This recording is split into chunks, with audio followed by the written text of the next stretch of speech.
Que faire lorsqu'on est un sujet aux acouphènes? Dans 95% des cas, les acouphènes sont temporaires et non associés à d'autres symptômes. Ce sont des acouphènes isolés. Les acouphènes qui persistent, par contre, peuvent diminuer grâce à quelques mesures simples. S'ils se prolongent, deviennent difficiles à supporter, il faut consulter votre médecin traitant. Toutefois, je voudrais vous donner quelques conseils. Premièrement, évitez le silence en écoutant un bruit de fond à faible intensité, comme de la musique douce, de la radio. Cela facilite le processus d'habituation. Deuxièmement, limitez votre consommation d'alcool et arrêtez de fumer. Cela peut contribuer grandement à diminuer ces symptômes. En effet, l'alcool dilate les vaisseaux sanguins et augmente le flux de sang dans l'oreille interne qui amplifie les acouphènes. Quant à la nicotine, contenue dans le tabac, c'est un irritant qui peut aussi les accentuer. Troisièmement, essayez de ne boire ni thé, ni café, ni soda pendant un mois. Supprimez ainsi tous ces excitants de votre alimentation. Cela peut entraîner une amélioration. Quatrièmement, évitez de vous exposer à des sons forts de type tronçonneuse, perceuse, marteau-piqueur, coup de fusil, ou bien des bruits de moto, ou bien sûr les concerts de rock, qui vont aggraver votre situation.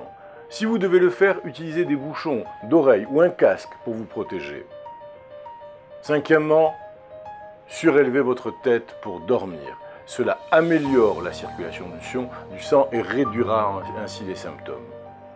Dernier conseil, pratiquez un sport ou bien apprenez une technique de relaxation qui permet d'éliminer ou de gérer le stress.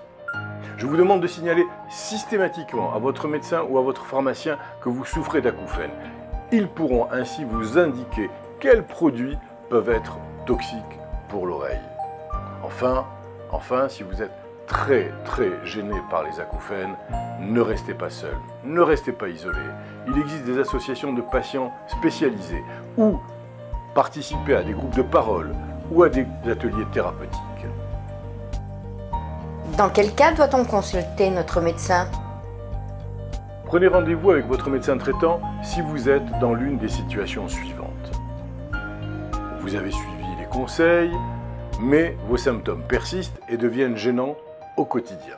Ou bien les acouphènes sont apparus après un traumatisme de la tête. Ou bien encore quand les acouphènes sont associés à d'autres symptômes de type vertige ou trouble de l'équilibre, baisse de l'acuité auditive, hyperacousie, ça veut dire une hypersensibilité gênante au son et au bruit, des nausées ou bien des vomissements, ou alors une otalgie, c'est-à-dire une douleur de l'oreille, ou bien tout simplement de la fièvre et des frissons.